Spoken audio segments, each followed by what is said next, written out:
All right, this is really a good one. Even Fox News host Larry Kudlow is now saying to Republicans, it really doesn't seem like you have evidence that Joe Biden committed any crimes. The example we're going to look at is from yesterday. This is Larry Kudlow talking to Republican Senator Ron Johnson. Remember that the context here is that they supposedly have a whistleblower or informant or an informant on a whistleblower with evidence of Biden crimes. They or he or she is missing. They quite literally, they say, we don't know where the person is.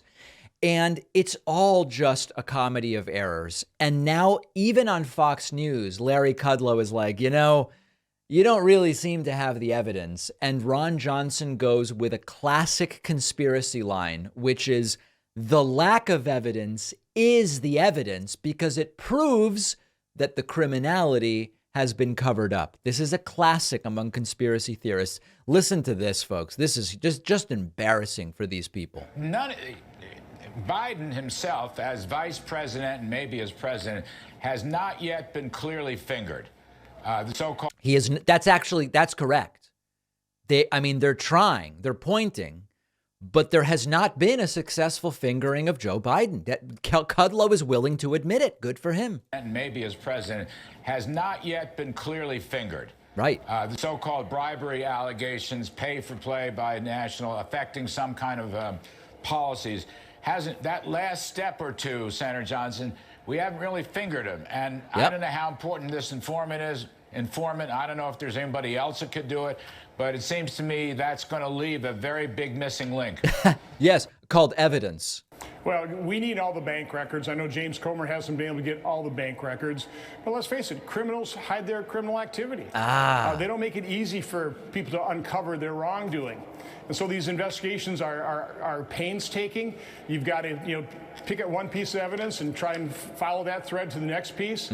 And again, when you've got a complicit and corrupt media that won't report the truth, that shows in terms of all the evidence we already do know of the corruption of the Biden family, right? But we still elect this guy president, and they're still covering up for him. It's a real issue. That's a sitting senator casually referring to the president of the United States as a criminal, absent any evidence whatsoever. And listen to what he said. The lack of evidence is the evidence because criminals cover up their crimes, and it's the media's fault. This is classic conspiracy theory circular reasoning, where the conclusion is assumed to be true. And if there's evidence that contradicts it, it's dismissed as part of the cover up. If there's lack of evidence that contradicts it, it's dismissed as part of the cover up. Example, QAnon, right? None of the QAnon predictions have come true. That would seem to suggest QAnon isn't credible. Debunks the conspiracy theory, right? Wrong. QAnon believers believe that the media is simply not reporting that Q's predictions have come true. And therefore, Q is right because the media is lying by not reporting how Q's predictions have come true. Oh, well, hard to argue with that, right? Because it's an indefeasible statement. So how do you deal with this? I don't know. How do we prevent people from falling into this trap? There's not a simple answer. Conspiracy theories are extraordinarily complex, and we've had so many interviews about that. There's a psychological component, social, cultural, there's a political dimension, and there isn't a one-size-fits-all kind of solution to disabusing people of conspiracy theories. Particularly lack of evidence is part of the evidence. So it's like a broken record.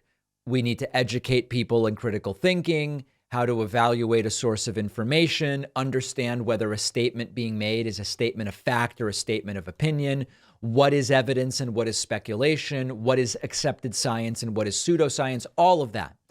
We need to engage with the conspiracy theorists respectfully and empathetically, which I understand is really tough to do because many of their ideas are certainly worthy of being mocked. And then third, we need to create an environment where abandoning these conspiracy theories is welcomed rather than, I told you you were an idiot. We need to make the environment where you abandon the conspiracy theory a welcoming one where it's like, it's so great that you came to this conclusion. I think this is great. And, honestly, having done this, you'll probably be less likely to fall for stuff like this in the future. That sort of thing. But it is not an easy task. And when even on Fox News, they are getting to, you seem to kind of be lacking evidence here, you know that there is absolutely nothing there. And that is abundantly clear at this point in time.